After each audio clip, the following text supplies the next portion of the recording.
그날 무슨 일이 있었던 걸까요? 실종신고 접수 무려 30시간이 지나 예상치 못한 곳에서 끔찍한 시신으로 발견된 81세 남성. 발견 장소는 자신이 살던 아파트 담벼락 옆이었습니다. 극단적 선택을 암시했다라고 주장하는 사람들과 고령의 나이임에도 불구하고 매일 걷기 운동을 하며 약과 비타민 등 건강보조식품을 복용해오던 사람. 2017년부터는 매일매일 일기를 쓰며 그날의 TV를 본 것부터 건강부터 감정들까지, 하지만 그 어디에도 극단적인 선택에 대한 건 없다라는 기록을 주장하는 사람까지. 무려 4년 만에 밝혀진 충격적인 사건의 전말이 있습니다. 같은 날, 같은 사람, 하지만 다른 두 가지 진술. 백이동 1704호에선 무슨 일이 일어난 걸까요? 그리고 무엇이 진실일까요? 당신이 몰랐던 사건, 인천 미추홀구 아파트 추락살인 사건의 진실편입니다. 2019년 10월 12일 오후 4시 54분경 인천 미추홀구의 한 아파트에서 실종신고가 접수됩니다. 신고자는 81세 아버님이 옥상에서 떨어져 죽겠다는 이야기를 했다라며 실종상태다라는 신고를 했습니다. 신고를 한 이는 실종자가 사는 백이동 1704호의 옆집에 살고 있는 1703호 부부 중 아내였습니다. 평소 치매를 앓고 있다고 말하기에 긴급히 사라진 그 노인을 찾기 위한 수색이 시작되었죠. 그런데 무언가 이상했습니다. CCTV를 다시 한번 조회를 해봤는데 이 노인은 자신의 집 백이동 1704호를 떠난 적이 없었습니다. 들어간 기록은 있지만 나온 기록은 그 어디에도 없는 상황이었죠. 하지만 집에서 갑자기 사라져버린 겁니다. 그로부터 무려 30시간이 지난 후 이 아파트의 경비원은 2019년 10월 13일 낮 2시 10분경 실종자인 그 할아버지를 찾기 위해 아파트 주변을 순찰하다가 백이동 아파트 건물에서 약 7m 정도 떨어진 아파트 담벼락과 노상에 주차된 차량 사이에서 엎드린 자세로 숨져있는 고인을 발견하게 됩니다. 경찰의 탐문 수사 결과 백이동에 살고 있는 한 2층 주민은 그날 오전 8시 전후로 해서 집 밖에서 꽝 하는 소리가 났고 실외기가 떨어진 줄 알고 베란다 밑을 봤는데 이상한 점은 발견하지 못했다라고 제보했습니다. 4층에 사는 한 주민도 8시경에 쾅 하는 소리를 들었다라는 이야기를 진술했었죠. 그렇습니다. 들어간 기록은 있지만 나온 기록이 없는 81세 노인. 그는 자신의 집에서 추락을 한 것이었습니다.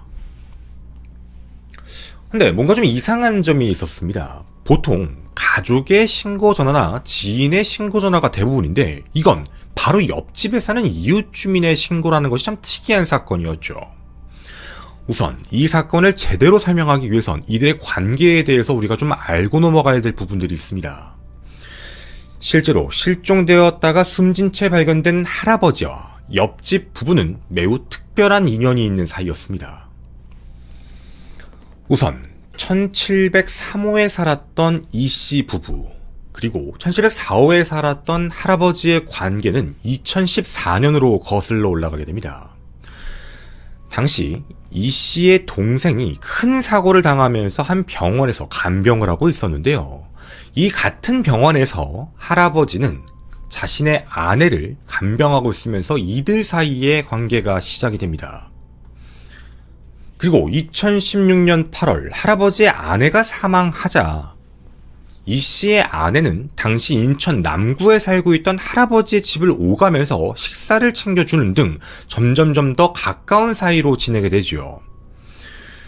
맞습니다. 이 씨 부부는 자신의 아버지처럼, 아버님처럼 모시면서 이 할아버지를 그렇게 따르고 있는 그런 상황이었습니다. 즉 가족 같은 사이가 되는 상황이었죠. 이들의 사이는 더 돈독해집니다. 할아버지는 이들 부부에게 매우 고마움을 느끼고 있었죠. 특히나 이 씨의 아내에겐 더더욱 고마움을 많이 느꼈습니다. 혼자 사는 자신의 밥부터 모든 것들을 챙겨주니 말이죠. 그 후 그 고마움의 표시를 하나씩 하기 시작합니다. 바로 금전적인 보상이었는데요. 할아버지는 2016년 9월 8일경 자신의 소유의 충남 태안군 소재의 토지를 직접 매매로 가장을 해서 이 씨의 아내의 명의로 이전을 시켜줍니다. 그리고 2016년 12월 30일에는 자신이 숨질 경우 주택 소유권을 그 이 씨의 아내에게 넘겨주겠다라는 걸 공증까지 한 상황이었죠. 2017년 11월 13일 주택을 직접 매매했던 할아버지는 그리고 바로 사건이 발생한 이 아파트로 이사를 합니다. 그것도요, 바로 옆집이었죠. 1703호와 1704호였던 겁니다. 그리고 이들 사이가 얼마나 더 각별했는지를 알 수 있는 대목이 하나 있었습니다. 1703호와 1704호에서 살아가고 있던 상황. 그런데 2018년 11월경 앞서 말씀드린 그 사고를 당한 이 씨의 동생 장애 때문에 거동이 어려워 병원에 입원 중이었습니다. 헌데 그 입원 중이던 이 씨의 동생을 할아버지는 자신의 집으로 옮겨서 자신이 직접 돌보기 시작합니다. 물론 이것 자체도 매우 미안해했던 건진 모르겠습니다. 이 씨 부부는 요양보호사까지 붙여주면서 할아버지도 돌보고 그리고 자신의 동생도 돌볼 수 있게 그렇게 서로 편의를 봐주면서 그렇게 같은 옆집에서 살고 있는 상황이었죠. 자, 그럼 어느 정도 정리가 되실 겁니다. 이들은 정말 가족 같은 사이로 지냈던 겁니다. 아니요, 적어도 할아버지가 느끼기에 이들 부부에서는 분명 자식이었습니다. 정말 그런데 이들 부부는 할아버지를 아버지라고 생각을 했던 게 맞는 걸까요? 이 씨의 동생까지 직접 케어를 했던 할아버지. 사건의 그날인 2019년 10월 12일 백이동 1704호 그 할아버지의 집에선 무슨 일이 있었던 걸까요? 정말 스스로 극단적인 선택을 한 걸까요? 그런데 국가수의 부검 감정서에 따르면 이상한 대목이 있습니다. 머리, 목, 몸통 등에 작용한 강력한 둔력에 의해 치명적인 손상으로 사망했다. 바로 추락사에 대한 이야기입니다. 17층에서 떨어진 상황이기 때문에 발생된 피해다라는 것이었죠. 다만 피해자의 목 아랫부분 쪽에 이상한 피하 출혈이 있다. 이건 추락으로 떨어져 목이 부러진 상태에서 발생된 게 아니라 그 전에 목이 눌렸기 때문에 생겼다라고 보는 것이 타당하다라는 것입니다. 그러면 추락을 하기 이전 무슨 문제가 있었다라는 어쩌면 타살일 수 있는 정황입니다. 누군가의 공격이 있었다는 것. 1703호 부부 남편 이 씨와 아내 그리고 1704호에 있던 사람.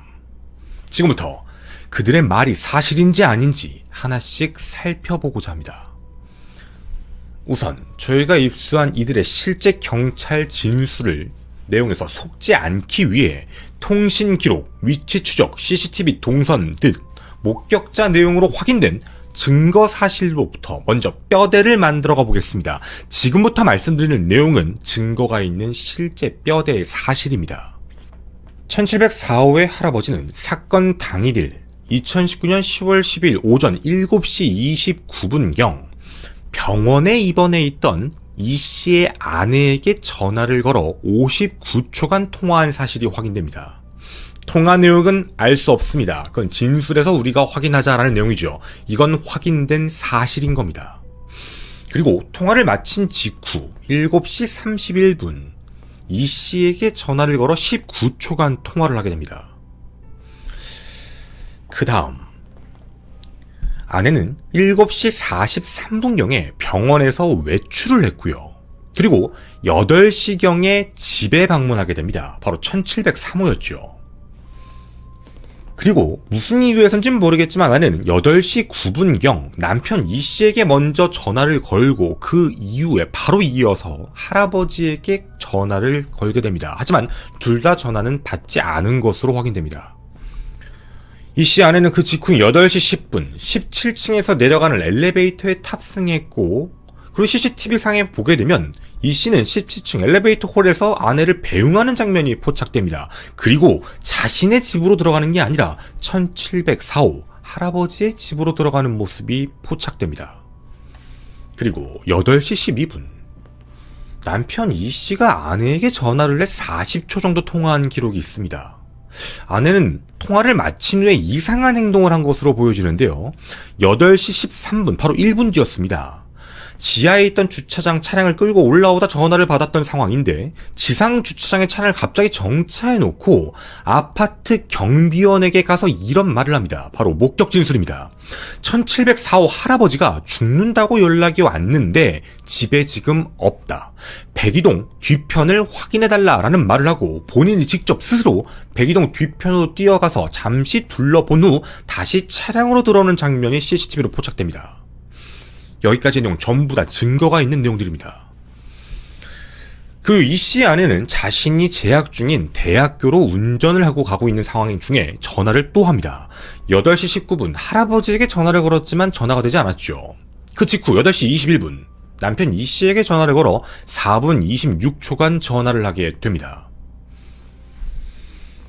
그리고 남편 E씨는요, 8시 15분, 8시 17분, 8시 45분 총 3번에 걸쳐서 할아버지에게 전화를 걸었지만 연결이 안 됐죠.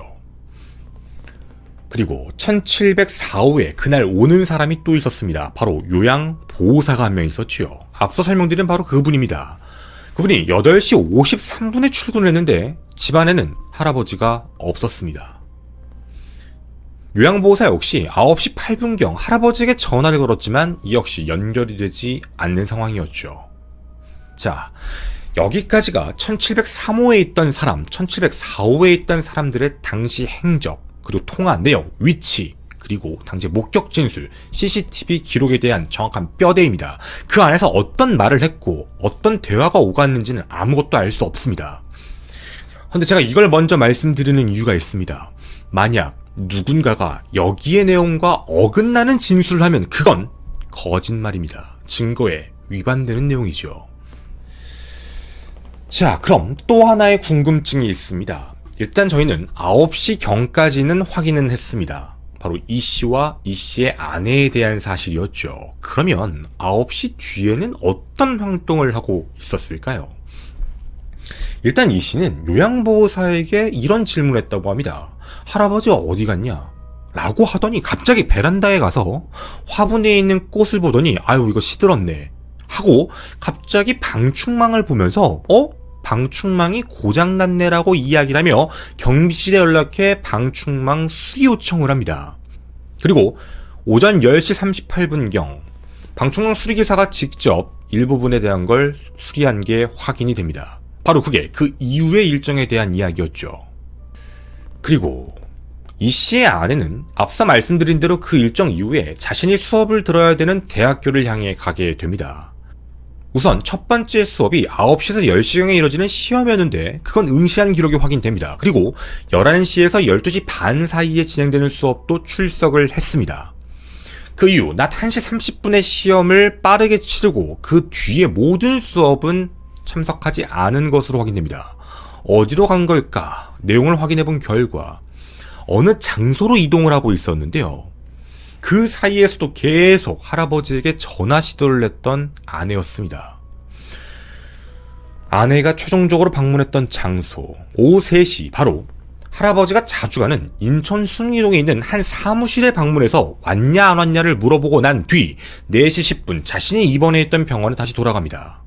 그리고 4시 54분 치매에 있는 노인이 없어졌다. 오전에 통화를 했는데 옥상에서 떨어져서 죽을 거라는 이야기를 했었다는 취지로 앞서 말씀드린 112에 신고 전화를 한 뒤 오후 5시 40분에 퇴원을 하게 됩니다. 자, 이렇게 정리를 해보게 되면 대충 이런 그림이 완성됩니다. 우선 사건이 발생했던 당일날 7시 30분 그 시간대쯤에 할아버지는 집에 있었습니다. 병원에 있는 아내에게 전화를 걸었고 그리고 아내는 남편에게 전화를 걸었죠. 그 이들 사이에서는 교류가 있으면서 왔다 갔다 한 기록들이 확인이 됩니다. 1704호에 왔었던 사람, 없었던 사람, 사람들이 계속 바뀌다가 할아버지만 갑자기 사라진 상황, 그리고 이들은 계속적인 통화를 했다라는 공식적인 기록, 그리고 어떤 이동 동선에 대한 기록이 확인됩니다. 여기까지의 내용만 보면 어떤 생각이 드시나요? 정말 할아버지가 뭔가 실수든 어쨌든 떨어지는 추락의 사고가 발생을 하게 됐고, 이에 놀랬던 이 씨와 이 씨 아내가 할아버지를 찾기 위해 노력한 것처럼 보이시는지 매우 궁금합니다. 자, 그럼 이제부터 뼈대를 잡았으니 진술을 한번 가보도록 하겠습니다. 1703호 67세 남성 이 씨의 진술입니다. 7시 31분쯤 아내로부터 전화가 왔다. 어르신이 죽어버릴 거라고 한다. 빨리 건너가봐라 라는 통화 내용이었다고 합니다. 이 이야기를 듣고 놀래서 1704호로 가보니 안방 침대에 걸쳐 앉아있는 할아버지를 보았다는 겁니다. 해서 남편 이 씨가 왜 죽는다는 말씀을 하시냐라고 했더니 몸이 요즘에 아픈데 살아서 뭐하냐라고 하셔서 아내가 월요일날 병원에서 태어나니까 집사람과 이야기에 입원을 하자라고 말씀드리고 집에 왔다라고 이야기를 합니다. 이 씨는 당시에 정말로 할아버지가 극단적인 선택을 할 거라는 생각을 하지 않았다고 합니다. 그냥 아파서 하는 얘기겠거니라는 생각이었죠. 그리고 얼마 뒤에 학교에 가기 위해 병원에 있던 아내가 집으로 들렀을 때 어르신이 몸이 안 좋으니까 1704호에 있는 내 동생, 이 씨의 동생이죠. 동생에게 밥을 줘요 라고 얘기를 하고 나갔다라는 겁니다. 이후 8시 10분경 할아버지에게 가려고 나왔는데 할아버지 집에서 나오는 아내와 마주쳤다라고 진술합니다. 다녀올게요 라는 말을 하고 아내가 엘리베이터를 타고 내려가고 배웅한 뒤에 집으로 들어가 봤는데 할아버지가 집에 없었다는 겁니다.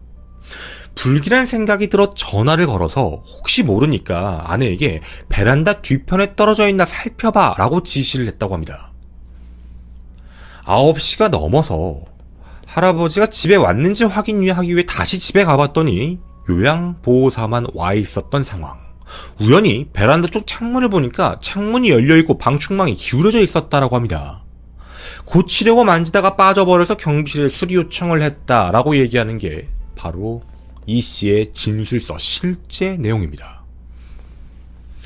여러분은 지금 이 씨의 내용이 무언가 물 흐르듯이 자연스러운 진술 같으신가요? 아니면 무언가를 끼워 맞추기 위해 하는 진술 같다는 생각이 드시나요? 우리는 많은 프로그램들을 통해서 이 진술의 신빙성을 분석하는 내용에 대해서 많이 보곤 했습니다. 대부분 진술하는 사람들이 자세하게 얘기하는 방식은 1인칭 시점에 자신의 감정적인 문제를 되게 구체적으로 얘기하는 게 많습니다. 하지만 이상하게 이 씨의 진술은 일부분에 대한 내용이 무언가 되게 띄엄띄엄 가는, 순간적으로 이동한다라는 느낌이 많이 들죠. 인과관계가 좀 어색한 느낌이 많이 든다는 겁니다. 자, 그럼 이 씨의 진술을 들어보면 이상한 점이 사실 포착됩니다. 저희가 앞서 힌트를 한번 드렸었는데요.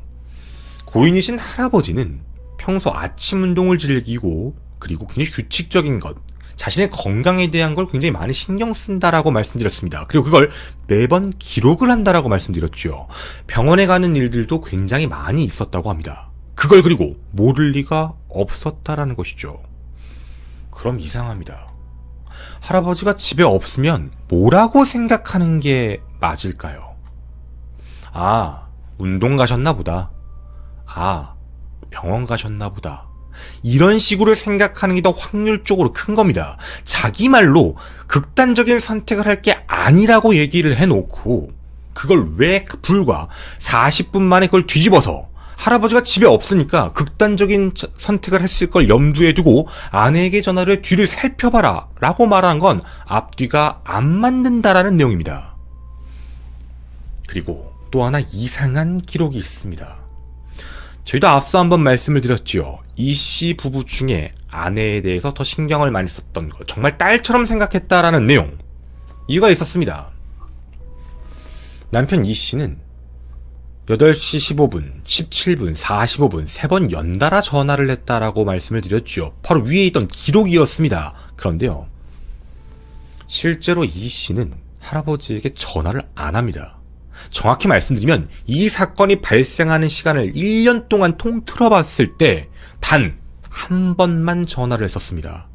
그런데 왜 그날 갑자기 3번이나 전화를 했던 걸까요? 또 8시 45분 이후에는요, 아예 전화를 하지 않습니다. 이건 무언가를 알고 있다. 알리바이를 만들려고 했다. 이런 느낌입니다. 단순 걱정, 투신 자살 이런 생각이 아니라 분명 변고가 생겼기 때문에 더 이상 전화를 하지 않았다라고 보는 게 합리적인 판단일 수 있죠. 그리고 또 하나 이상한 점이 있습니다. 여러분도 느끼셨나요? 9시경에 요양보호사가 와서 마주쳤을 때 뭐라고 했다고 했죠? 할아버지가 어디 갔냐라고 물어보고 베란다로 가서 화분에 꽃을 보고 죽어가네, 방충망을 보고 고장나네, 이런 얘기를 했습니다. 할아버지가 극단적인 선택을 했을지도 모른다라는 생각을 해서 아내에게 전화를 걸었다고 얘기한 게 8시 40분경이었죠.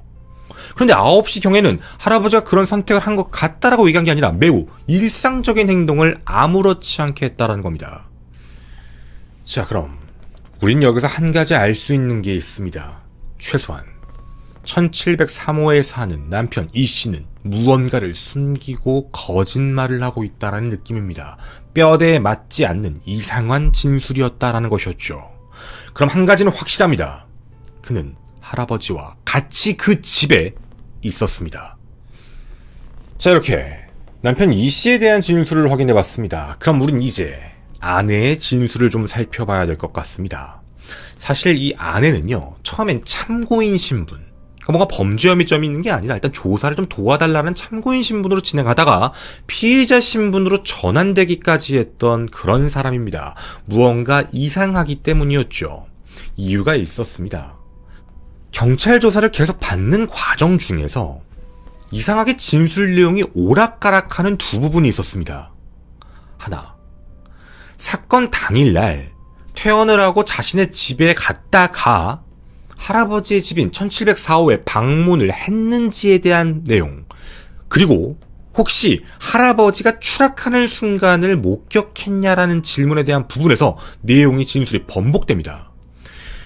2019년 10월 13일 조사에서는요, 방문하지 않았다, 난 할아버지 집에 들러간 적이 없었다라고 이야기합니다. 이거는 누구의 진술과 배치가 되지요? 바로 남편 이 씨의 진술과 배치됩니다. 남편은 분명 아내가 그 집에서 나오는 걸 봤다라고 진술을 했거든요. 맞지가 않는 내용입니다. 그리고 당연히 추락하는 건 목격한 사실이 없다라는 게 처음의 진술이었습니다. 헌데 이 내용에 대해 경찰이 추궁하자 말을 바꿉니다. 사실 물건을 가지러 갔다가 1704호 안으로 들어간 게 아니라 현관문 앞에서, 신발장 앞에서 저 이제 학교 갑니다 라고 소리만 치고 나왔다 라고 이야기합니다. 해서 누군가 밀렸다, 떨어진 사실에 대한 건 목격 사실이 없다라는 주장은 고수하고 있었죠. 어느 순간 진술이 한번 바뀌었습니다. 아내가 이런 진술을 했습니다. 할아버지가 떨어지는 걸 보았다. 그런데 할아버지가 자발적으로 떨어진 게 아니다라는 내용이었죠. 이건 매우 중요한 내용이었습니다. 확실히 그 안에서 목격을 했고 범인이 누군지를 알 수 있다라는 내용이었죠. 근데 이 내용을 갑자기 12월 13일부터 2022년 4월 11일 법정 진술까지 모두 다시 번복해버립니다. 자기는 목격한 사실이 없다라는 내용입니다. 자, 아내의 진술이 얼마나 많이 바뀌었는지 한번 자세히 살펴보고자 합니다. 일단 첫 번째 조사에서는요, 할아버지한테 갑자기 전화가 와서 나 죽어버릴 거예요 하고 전화를 끊었다고 합니다. 그래서 아내는 병원에서 외출해 집에 들리지 않고 바로 학교에 갔고 오후 5시경 비로소 할아버지가 집에 없다는 사실을 알게 됐고, 할아버지가 우울증으로 극단적인 선택을 한 것 같다고 경찰에서 그렇게 밝힙니다. 어떻게 들으셨나요? 혹시 어이가 없지 않으신가요? 우린 이미 굵직한 뼈대를 알고 있습니다. 그런데 경찰이 모르는 것도 아닌데 아내는 정말 말도 안 되는 얘기를 합니다. 전화를 걸었다라는 건 확인된 사실이지만 내용은 죽어버릴 거다라고 얘기를 했고, 자기가 병원에서 외출해 집에 들리지 않았다라는 이상한 말을 합니다. 하지만 우리는 다 알고 있죠. 굵직한 뼈대에서 분명 집에 왔습니다. 거짓말에 대한 내용, 이거에 대해서 경찰이 반문하자 말을 번복합니다. 학교에 가기 전에 준비물을 챙기려고 집에 간 사실이 있다. 그리고 그 앞에서 아버님 저 학교 가요 라고는 했지만 그 안에서 실제로 봤는지는 본 적이 없다. 나오고 있는데 남편에게 전화 와서 밑에를 보니 아버님이 안 보인다, 떨어져 있냐 가봐라 라는 전화를 받고 아무 생각 없이 시키는 대로 가봤지만 아버님을 발견할 수가 없었다라는 진술 번복을 합니다. 자, 하지만 모든 것들은 다 거짓말처럼 들켜지게 됩니다. 갑자기 왜 떨어진 것처럼 얘기했을까? 왜 남편이 그런 얘기를 한 것 같냐? 어떠한 대답도 못했죠. 심리적 압박이 왔던 걸까요? 아내는 이런 진술을 하게 됩니다. 자, 분명 앞서 있었던 진술이 아니라 이런 진술입니다. 지금부터 이 진술을 자세히 들어봐 주십시오. 저희는 앞서 이런 말씀을 드렸습니다. 실제 자기가 경험했던 일을 얘기할 때는 이런 느낌이 든다. 1인칭, 그리고 감정 상태, 당시의 어떤 동사 상태를 정확하게 얘기할 수 있다. 하지만 남편 이 씨는 그런 걸 매우 부족해하고 내용이 와전되고 이상한 것들이 많았다라고 말씀드렸습니다. 아내가 말하는 것 그대로 읽어드리겠습니다. 할아버지에게 아침 7시 29분경 전화가 왔는데 허리가 아파서 죽을 것 같다라고 말을 했습니다. 병원에 좀 데려와 달라라는 말이었죠. 해서 자신이 병원에 있다 보니 7시 31분경 남편에게 전화를 해 아버님이 허리 아파 죽겠다고 병원에 간다니까 한번 좀 들려봐라 라고 했다 합니다. 병원에서 외출을 해 8시경 집에 들어갔더니 남편이 거실에 그냥 있는 상태. 학교 갈 준비물을 챙겨 나오면서 남편에게 아버님 많이 아프니까 같이 가봐야 되겠다라고 하고 1704호로 가고 있는데 남편이 따라 나왔다. 남편과 함께 할아버지 집에 들어가니 할아버지가 거실 소파에 앉아있다 일어나면서 허리가 아파서 입원을 해야 되는데 돈 좀 있어야 되겠다라고 말을 했답니다. 이에 지금 돈이 없으니 월요일날 모시고 가서 카드라도 써서 입원을 시켜주겠다라고 답을 하고 이 씨의 동생이 있는 작은 방에 들어가 기저귀를 확인했습니다. 그때 이 씨가 거실에서 할아버지에게 집사람 빨리 학교에 가야 된다. 아픈 사람한테 왜 병원 가자고 하냐라는 소리 질렀고 할아버지는 이에 대해 내가 아픈데 누구한테 그럼 얘기를 하냐 라는 식의 대답을 한 것이었죠. 그러자 이 씨가 큰 소리로 월요일까지 좀 기다리면 될 텐데 왜 지랄이냐라고 얘기하면서 욕설 싸움이 시작됐다고 합니다. 할아버지 음성이 높아지면서 몇 살도 안 된 게 어디다 대고 반말이냐라고 얘기하면서 서로 무언가 계속 욕설을 주고받다가 남편 이 씨가 오른손으로 할아버지의 멱살을 잡았다라고 진술합니다. 할아버지는 이 새끼 저 새끼 하면서 대항하려고 했는데 힘이 약해 잘 잡지 못했고 할아버지는 내 땅 그럼 팔아서 줘 라고 얘기를 했었습니다.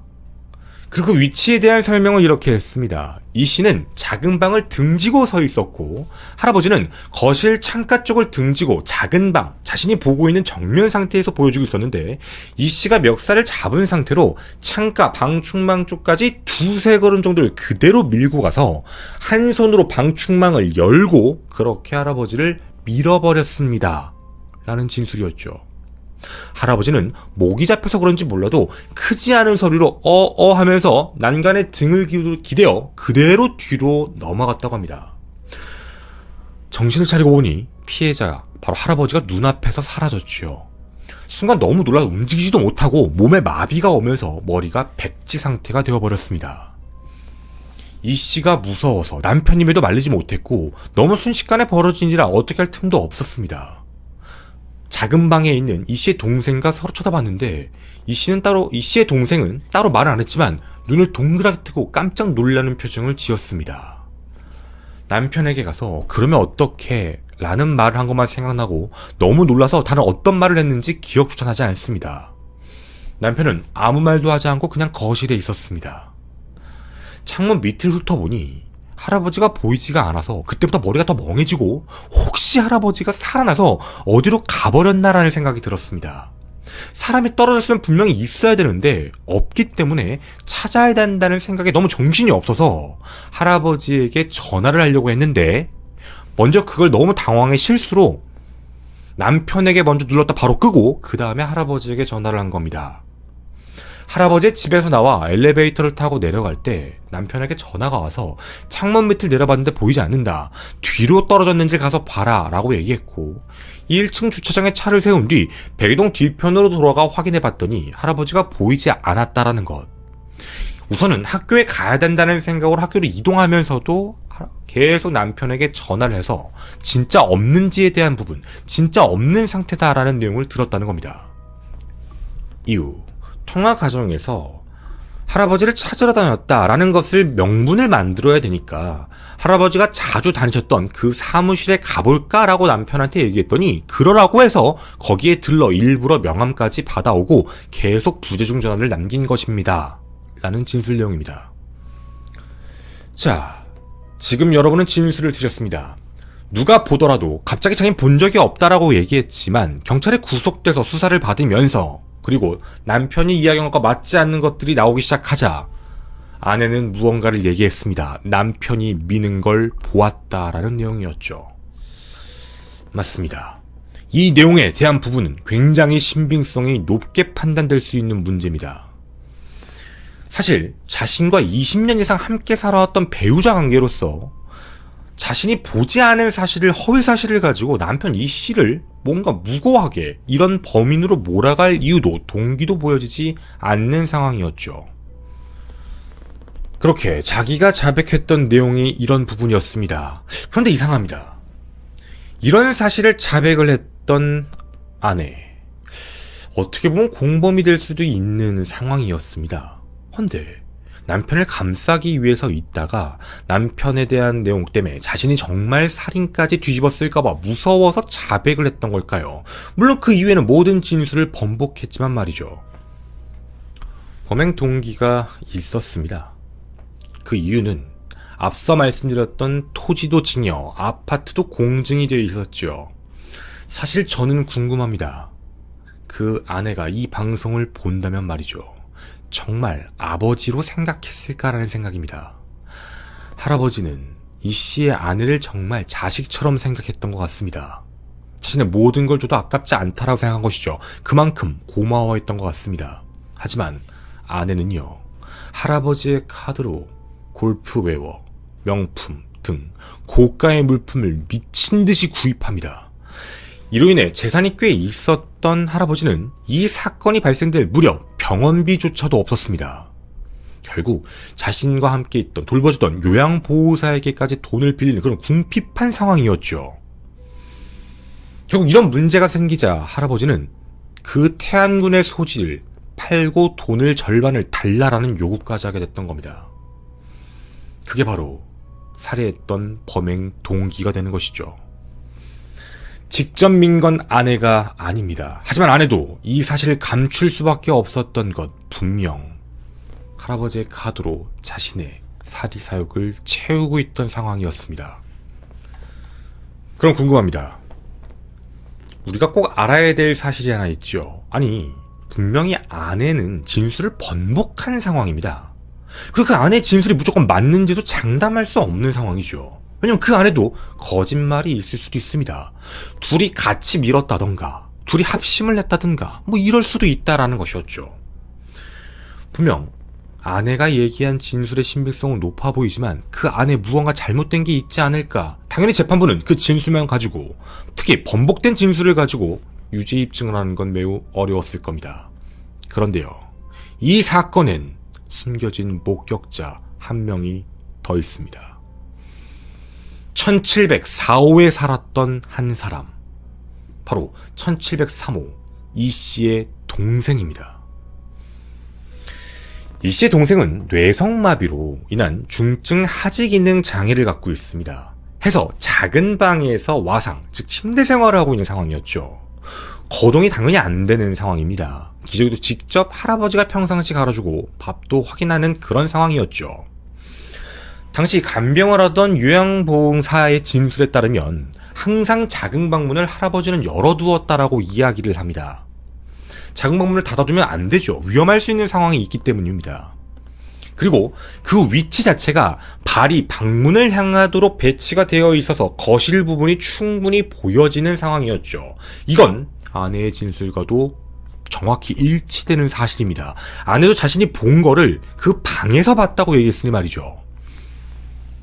해서 이 씨의 동생에 대한 조사가 이루어졌습니다. 그리고 실제 재판에서도요, 중계를 따서 증인신문을 했습니다. 거동이 불편하기 때문이었죠. 물론 상대방 변호사는 뇌성마비의 장애가 있기 때문에 저걸 믿을 수 없다라는 식으로 반박했습니다. 증인으로 쓸 수 없다라는 내용. 하지만 전문가들이 붙었습니다. 발음이 부정확해 구어로서 의사소통이 원활하지 않아서 글씨로 하고자 했지만 글씨도 좀 알아보기가 어려웠습니다. 하지만 간단한 질문에 대해 고개를 끄덕이거나 좌우로 흔들고 손가락으로 가리키는 반응은 정상적이었죠. 이유가 있었습니다. 성인이 된 이후에도 원래는 일상생활을 잘 영위하고 있다가 사고로 인한 뇌손상, 병원에 입원했다라는 것이었죠. 앞서 말씀드린 그 사고로 인해 이들이 알게 됐던 바로 그 병원 얘기였습니다. 하지만 진술에 대한 걸 정말 정확하게 할 수 있는지에 대해 재판부는 당연히 검사를 했었어야 하죠. 전문 심리위원이 붙어 이 씨의 동생에 대한 진술이 정확한지까지 평가를 합니다. 이렇게 나옵니다. 생각과 느낌을 비언어적인 표현을 할 수 있을 정도는 된다. 그럼 그가 말한 건 진실입니다. 사건 현장에 이 씨의 아내, 할아버지가 있었다. 그리고 싸움도 있었다. 이 씨와 이 씨의 아내가 자신에게 사건에 대한 이야기를 하지 말라고 지시를 했다는 겁니다. 덮으려고 했다는 것이죠. 그리고 수사기관과 법정에서 할아버지를 어떻게 밀었는가에 대한 질문에 대해 여러 가지로 질문합니다. 자신의 의사표현을 할 수 있으니 말이죠. 그런데 한 가지의 반응을 보입니다. 멱살을 잡고 흔들고 목 부분을 미는 동작을 했는데 이거에 대해 반응을 보입니다. 그거다. 이 모든 진술을 분석한 결과 보지 않으면 절대로 알 수 없고 할 수 없는 행동을 지금 이 씨의 동생이 하고 있습니다. 이 씨는 현재 피고인, 살인 혐의죠. 그 동생입니다. 그 사실도 인지하고 있습니다. 자신의 가족을 아끼려고 했다면 아마 거짓 진술을 했을 수도 있을 겁니다. 하지만 그는 자기가 본대로 정상적으로 제대로 이야기를 했죠. 따라서 자신이 피의자 신분으로 전환되어 경찰 수사를 받으며 당황해서 얘기했던 이 씨의 아내의 진술은 일부가 사실이었던 겁니다. 직접 살인을 저질렀던 사람은 바로 남편 이 씨였습니다. 그렇게 1심 재판의 결과가 나오게 됩니다. 이 씨는 피해자와 병원 문제, 돈 문제 등으로 다투던 중 아파트 17층 베란다 밖으로 떨어뜨려 살해하였는 바, 범행의 방법이 잔혹하고 그 결과는 참혹하였다. 피해자가 피고인의 부부에게 자신의 재산을 증여하였고 장애가 있는 피고인의 동생을 지극정성으로 돌봤던 점을 고려하면 피고인 이 씨가 이 사건의 범행이 매우 반사회성이 크다. 지면에 추락하여 사망에 이르는 과정에서 끔찍한 공포를 느꼈을 것으로 보이고 피고인이 즉시 신고하는 등 적절한 조치를 취하지 않은 결과 범행 시점 약 30시간이 지난 이후에 담벼락과 노상에서 처참한 모습으로 발견되었다. 피고인 이 씨는 책임 인정과 사죄를 포함하여 유족의 용서를 받기 위한 최소한의 노력도 기울이지 않았다. 다만 피고인 이 씨가 미리 범행을 계획했던 것으로 판단할 정황이 확인되지 않는 점, 피고인과 이 사건과의 관계, 경위, 나이, 가족관계, 성행, 환경 등 이 사건의 변론에 나타난 여러 양형 조건을 참작하여 이렇게 형을 정한다. 살인 혐의인 이 씨, 징역 15년형. 현재 이 사건은 검찰이 받아들일 수 없다, 양형이 부당하다라는 걸로 항소가 진행되는 상태입니다. 징역 15년, 우발적 살인이기 때문에라는 판단이죠. 누군가는 저에게 이런 이야기를 합니다. 사건 내용을 더 간단하게 짧게 방송을 해줄 수 없느냐. 그러기 어려운 이유가 있습니다. 사실 제 방송은 어떤 누군가의 억울한 죽음을 밝히는데도 짧다고 생각합니다. 얼마나 잔혹하고 얼마나 끔찍하게 범행을 저질렀는지 이 모든 내용을 얘기하기엔 시간이 짧다라는 것이죠. 짤막한 기사로만 나왔던 이 사건, 하지만 그거보단 여러분에게 좀 더 자세하고 깊게 설명을 드렸습니다. 징역 15년형, 이게 맞다라는 생각이 드시나요? 이 씨는 고인이신 할아버지와 평상시에 대화를 하는 사람도 아니었습니다. 먼저 전화를 하는 사람도 아니었죠. 그저 땅을 받아와서, 그저 재산을 받아와서, 그게 좋아서 옆집에 두고 자신의 동생을 맡겨놓고 그렇게. 할아버지가 나이가 들어 문제가 생기길 기다리고 있던 건지도 모릅니다. 철저하게 이용을 했다라고 밖에 느껴질 수 없는 이 관계. 그런데 이게 정말 진실이라고 판단할 수 있을까요? 할아버지가 자신이 준 땅에서 그냥 절반만 돌려달라는 얘기를 했을 때 멱살을 잡고 그대로 돌진했다는 것. 이게 정말 그렇게 화가 날 일이었던 게 맞는 걸까요? 그 전부터 오랜 시간 동안 무언가 생각을 하고 있던 건 아닐까요? 단순히 우발적 살인이라고 보기에는 너무나도 잔혹하고 끔찍한 범행이었습니다. 저는 이런 생각이 듭니다.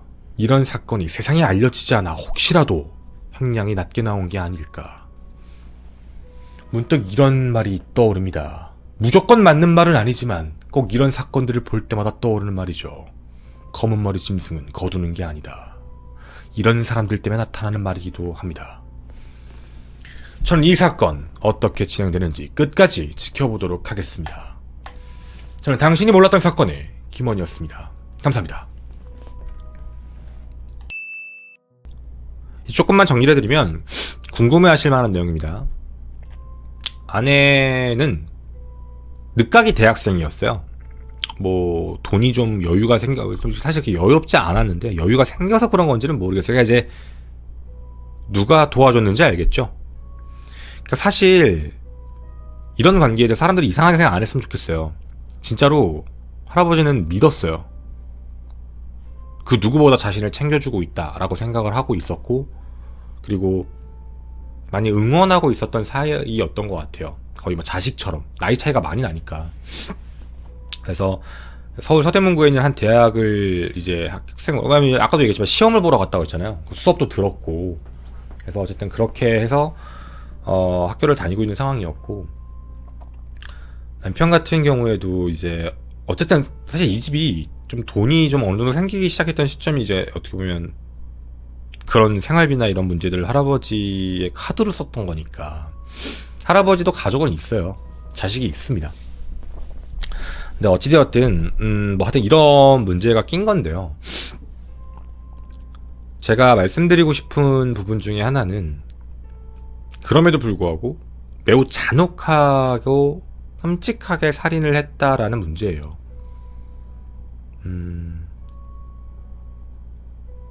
이게 사실 제가 뭐 차마 이게 방송에서 말씀을 드리기가 조금 그런데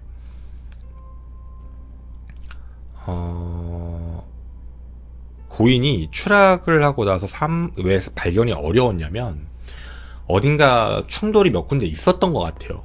그냥 툭 하고 떨어진 게 아니라 7m 정도라고 했잖아요. 충돌이 좀 있었던 것 같아요. 이제 담벼락 같은 데 좀 부딪힌 것 같아요.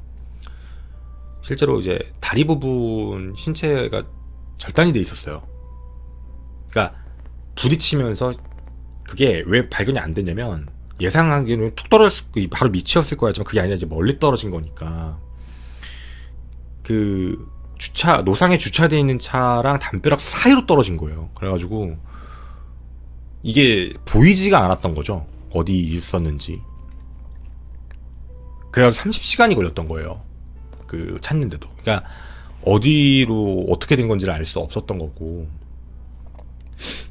그래서 참 어떻게 너무 잔인한 내용이었죠. 제가 가장 의심하는 부분 중에 하나는 그런 부분이었었어요.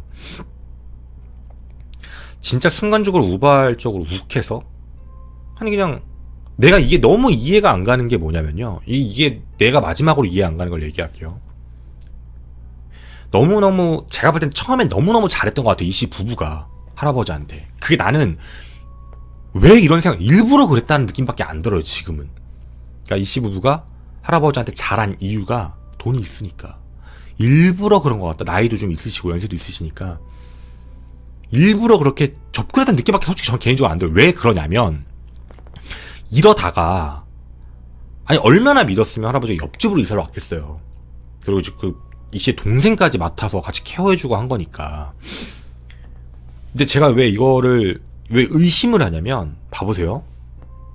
관계를 돈독하게 계속 이어갈 문제면은요. 할아버지가 병원에 가겠다라고 하면 어떻게 해야 될까요? 이러면 할아버지한테 재산이 더 있어. 뭐 더 받아야 돼. 그러면은 병원에 가신다고 하면 어떻게든 모시고 갔을 거야. 그 전에 할아버지와 친해졌을 때의 관계를 보면 그랬을 거야. 근데 이제 아닌 거잖아. 근데 이걸 역으로 얘기해볼까요? 아내도 그랬단 얘기야. 아내도 그렇게 자기가 딸처럼 행동을 해오면서 살아왔던 건데, 그날을 봐봐. 원래는 월요일날 태어난다고 하는 거 실제로는 당일날 태어나버렸잖아. 근데 그 말을 잘 생각해보면, 이게 시비가 붙은 촉발 원인을 내용을 얘기해보면, 그 남편 이씨가 할아버지한테 왜 아내도 아픈데 자꾸 병원 데려가고 쥐가 데려가면 되잖아.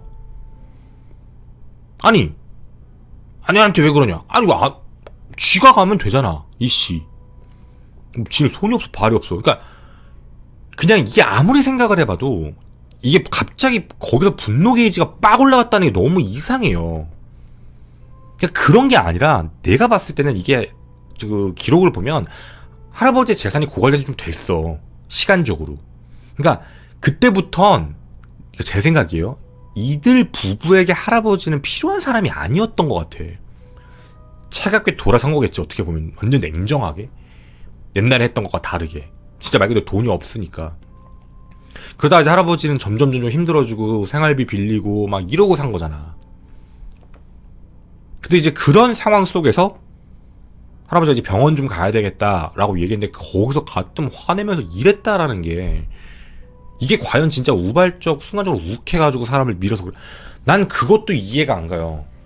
저는 정확히 얘기를 할게요. 우발적 살인이라고 한다면 난 사실 이런 생각이에요. 이게 나는 정말 살인에 대한 마음을 뭐 계획적이라는 게 막 치밀하게 앞에 준비했다 이런 얘기를 하는 게 아니라 난 이걸 우발적 살인으로 너무 보기가 어렵다고 느끼는 이유가 이건 죽이려고 마음을 먹은 거잖아, 순간적으로. 목을 졸랐다는 게 아니라 자꾸 끌고 가서 베란다 문을 자기가 연 다음에 민 거잖아.